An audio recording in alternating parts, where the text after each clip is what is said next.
흉곽출구증후군이라는 병명 들어보셨나요? 흉곽출구증후군이라는 병명 들어본 것 같기도 한데 이게 도대체 무슨 병인지 알쏭달쏭입니다. 흉곽출구증후군이라는 병에 대해서는 책 한 권이 따로 있을 정도로 그 내용이 매우 방대합니다.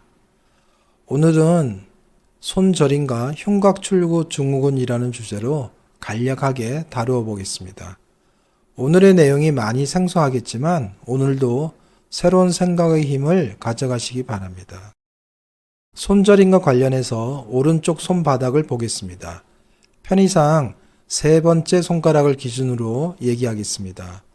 차를 운전하면서 직진 외에 좌우로 방향을 바꿀 때 좌측 깜빡이, 우측 깜빡이 신호를 넣습니다.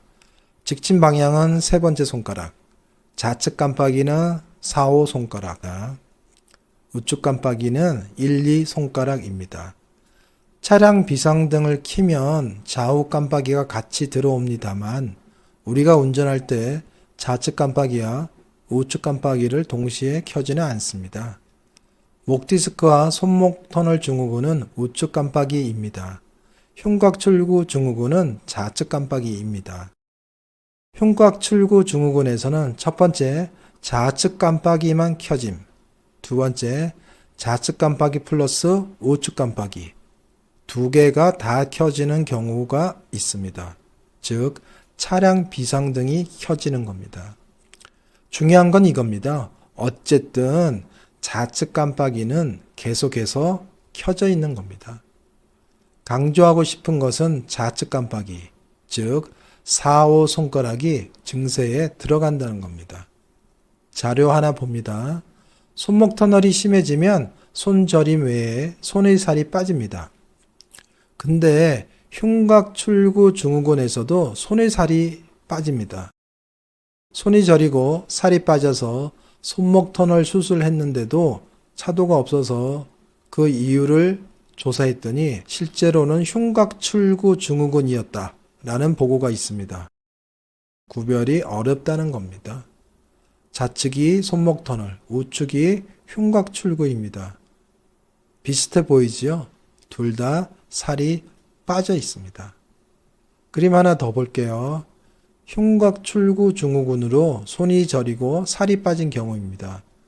흉곽출구증후군은 좌측 깜빡이, 4, 5 손가락이 켜짐을 말했습니다. 여기 하살표를 유심히 보면 새끼손가락에도 표시가 되어 있죠. 새끼손가락 쪽 살이 살짝 빠져 있다는 겁니다.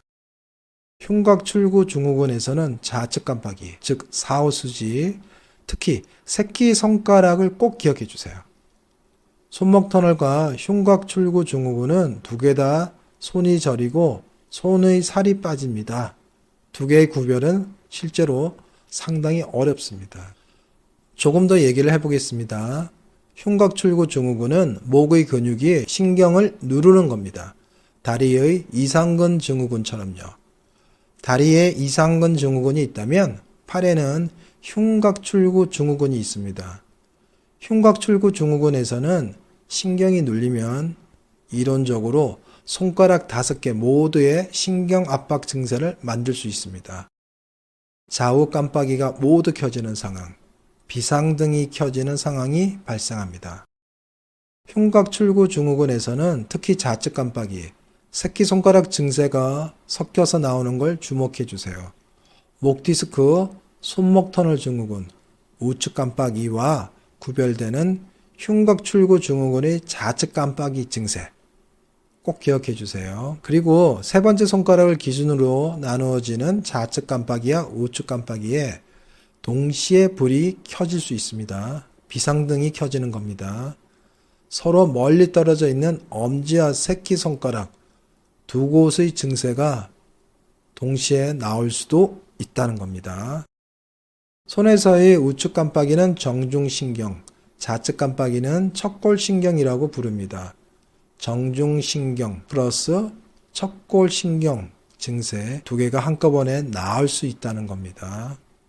좌우 깜빡이가 동시에 켜질 수는 있으나 더 강력한 깜빡이는 좌측 깜빡이라는 걸 다시 한번 기억하세요.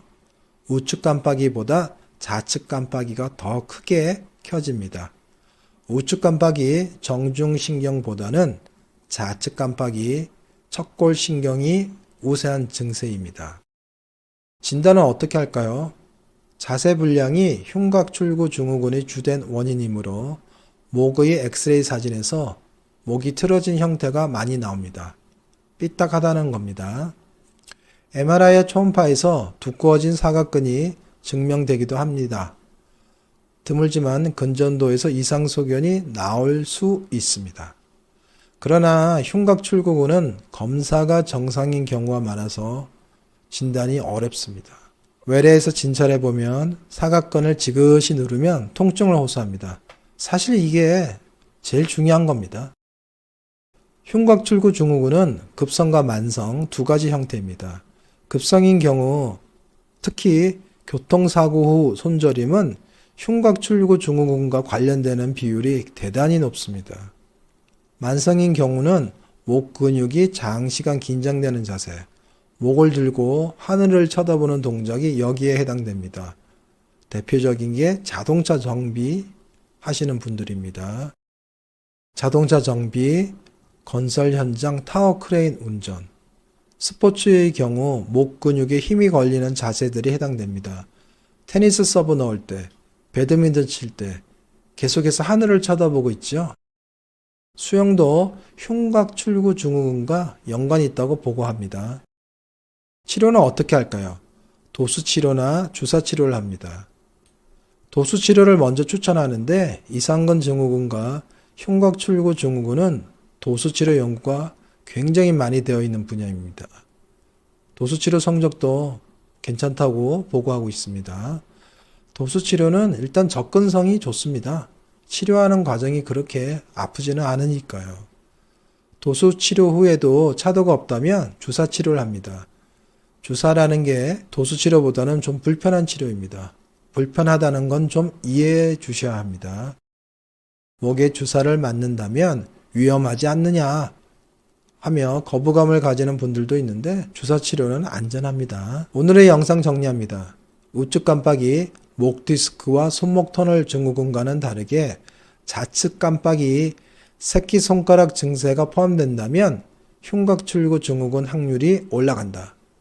흉곽출구 증후군은 자세 불균형이 관련된 경우가 많다. 정면 목 사진에서 좌우가 틀어진 경우가 많다. 어깨 높이가 틀리다고 표현합니다. MRI나 초음파에서 근육이 두꺼운 게 증명되기도 한다. 그러나 검사가 정상인 경우가 많아서 진단이 어렵다. 손저림과 살 빠짐이 동반되는 경우는 손목 터널 증후군과 흉곽출구군의 구별이 필요하다. 주사와 도수치료에 비교적 반응하는 편이다. 다음은 구강 자결감 증후군 치료받은 분의 이야기입니다.